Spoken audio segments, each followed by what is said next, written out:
NCIS quietly stole its formula from one of CBS' best shows. Since the early days of television, networks have sought to create consistent, engaging series to attract viewers to their stations and keep them coming back. These shows became appointment television, with viewers planning their schedules around when their favorite shows aired. Among the most successful are police procedurals such as NCIS and CSI, Crime Scene Investigation. NCIS and CSI, Crime Scene Investigation, are two of CBS's biggest hits and are credited with helping the network dominate television ratings, especially as both franchises spawned multiple spin-off series. The thing about these two shows is that, despite being set across the country from each other and having seemingly different focuses, they are almost identical in structure and formula. Each episode of NCIS and CSI, Crime Scene Investigation, begins in the same way. A cold open with an ordinary moment interrupted by some crime or the discovery of a body. This sets the audience up for the next 43 minutes before the opening theme begins. The cold open formula is the perfect hook. For the network, providing this pre-open sequence is a strategy to maximize viewer retention and Nielsen ratings. By presenting the episode's crime before the opening, procedural dramas like NCIS and CSI, Crime Scene Investigation, create immediate suspense, making it hard for audiences to turn the channel. Once the investigation actually begins, the structure becomes more similar, broken down into the following parts: incident revealed, investigation, which then shifts to autopsy or the lab. The first lead doesn't pan out, so then the team is redirected, leading to the agent understanding what actually happened. The perpetrator is confronted, all the evidence is revealed, and then the case is wrapped up. While following this structure, there is usually also a subplot surrounding another case or the team's personal lives. This B-plot keeps the individual episodes interesting and tied together by giving viewers a reason to stay invested. Are Gil Grissom and Sarah Seidel, or Timothy McGee and Abby Ciuto, going to fall in love? Stay tuned next week to see how the relationship progresses alongside another case. At the center of both franchises is the same kind of leader. Leroy Jethro Gibbs and Gil Grissom are calm, highly intelligent authority figures who rely more on their instincts than their experience, which they each have plenty of. Each leader serves a similar purpose: to anchor their ensembles, be a steady mentor, and keep their teams functioning under any pressure or scenario. The NCIS and CSI supporting cast of characters follow the same archetypes.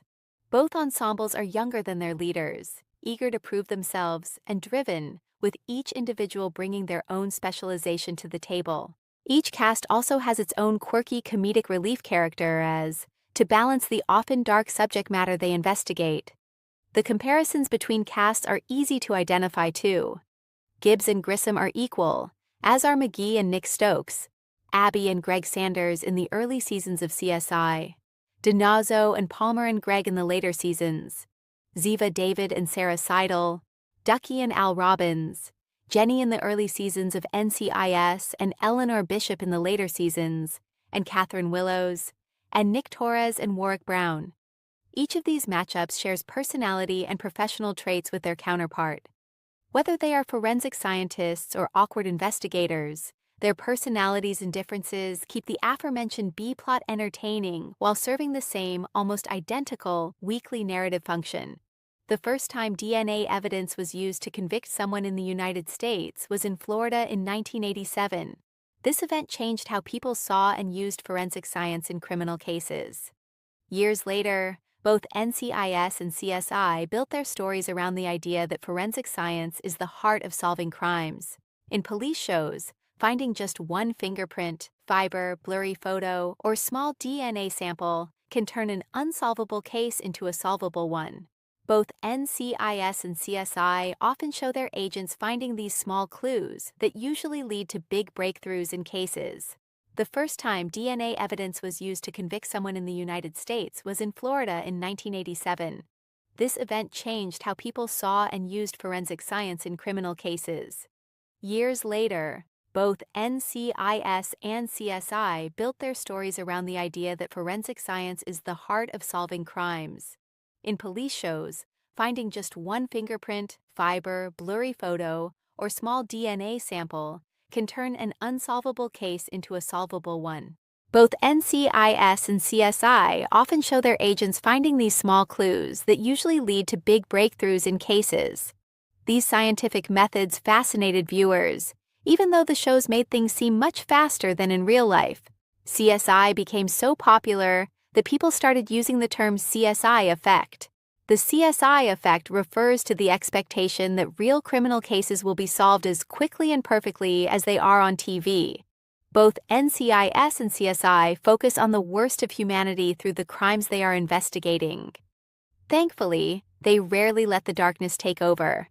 The teams often exchange sarcasm, banter, and dry jokes to add levity to the story. This allows the audience to connect by reflecting on an authentically human experience, rather than using it as a distraction. Learning to ride the line between the serious and the lighthearted was important for both shows. Instead of lingering on violence at every turn, the balanced tone allows the show to remain digestible for viewers. This is particularly evident through characters such as Abby and Greg. Their eccentric personalities, paired with their forensic findings, help break up the intensity. One example of this from CSI is when Grissom and Warwick are investigating the death of a child. When they walk into the lab, they see Greg flirting with a coworker. When Warwick gives Greg a sucker stick for DNA, Greg jokes, "All work and no play makes Greg a dull boy." To which Grissom replies, "All play and no work makes Greg an unemployed boy." As CSI and NCIS gained popularity, they were turned into franchises for CBS. The network added spin-off shows of each. CSI saw CSI, Miami, CSI NY, and CSI Cyber, while NCIS launched NCIS Los Angeles, NCIS New Orleans, NCIS Origins, NCIS Sydney, NCIS Hawaii, and NCIS Tony and Ziva. Each new iteration allowed the creators to expand the universe of each show without being confined to the original. By transplanting the same successful framework into different cities, cultures, and teams, the franchise can keep the audience engaged while also offering a fresh take on what they already love. These expanded series also offer an opportunity to bring more fans into the world, especially with crossover event episodes that see one show's characters team up with those of another, serving as a narrative bridge between the universes and a marketing tool. Ultimately, NCIS is a JAG spin-off, but it is clear that the network applied the same formula that worked for CSI here. Over the years, CBS has perfected the formula and built multiple successful, long-running procedurals in the network television landscape.